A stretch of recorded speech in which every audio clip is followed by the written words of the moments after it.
Bonjour, bonjour, je suis Véronique Hubert, votre formatrice et conseillère d'entreprise préférée, spécialisée dans l'animal de compagnie et surtout dans le chien et le chat, où je suis connue aujourd'hui comme dans le milieu comme Tata Véro. Alors aujourd'hui, je vais m'adresser aux éleveurs débutants. Et oui, parce que beaucoup de personnes souhaitent démarrer l'élevage de chiens et de chats, que ce soit en activité principale ou en activité secondaire, et se posent quelques questions bien légitimes. Voyons quels sont les points les plus importants. Eh bien déjà définir si ce sera du chien ou du chat, puisque suivant l'espèce, ce ne sera pas tout à fait les mêmes responsabilités, ce ne sera pas les mêmes devoirs, ce ne sera pas les mêmes charges, ce ne sera pas les mêmes comportements, ce ne sera pas les mêmes soucis. Ensuite, éventuellement, là où les races concernées, qu'elles soient reconnues ou non par un organisme officiel, il faudra prendre aussi toutes les informations nécessaires à leur sujet au niveau du caractère, de la santé, de la reproduction. Ensuite, réfléchir à ce par quoi on souhaite commencer. Est-ce que c'est par un mâle ou une femelle? Est-ce qu'il y en aura un seul ou est-ce qu'il y en aura plusieurs? Est-ce qu'on veut en faire justement une activité unique ou avoir un travail à côté, par exemple?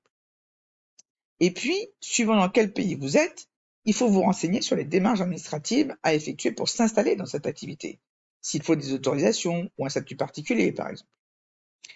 Commence à se renseigner aussi sur les différents éleveurs existants pour là ou les races que vous avez choisies, les contacter et leur poser des questions.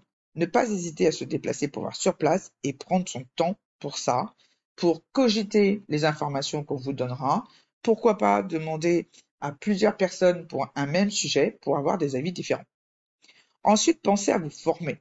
En élevage en France, il n'y a que la CACED qui soit obligatoire, mais on sait à quel point c'est très insuffisant, trop succinct pour avoir les connaissances indispensables dans ce métier.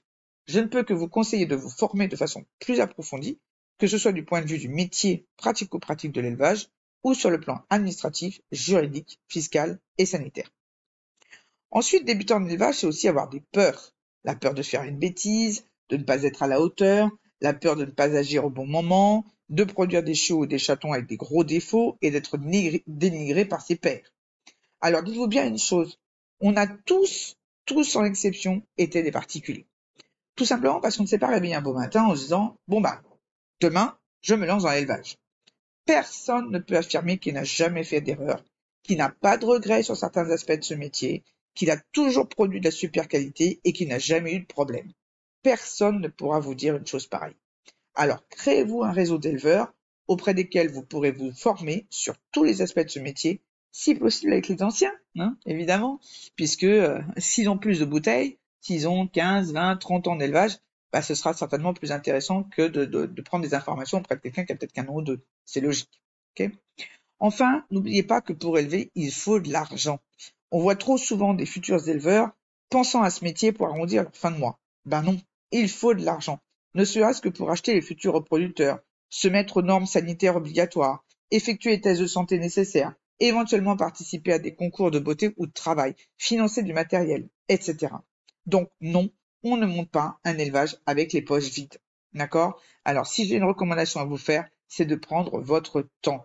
Il n'y a aucune urgence à vous jeter dans ce métier sans avoir pris toutes les infos nécessaires et sans avoir trouvé l'endroit idéal pour ça. Ok? Eh bien voilà, j'espère que tous ces petits conseils vous auront été utiles. Je vous retrouve avec plaisir dans une prochaine vidéo et je vous dis à très bientôt.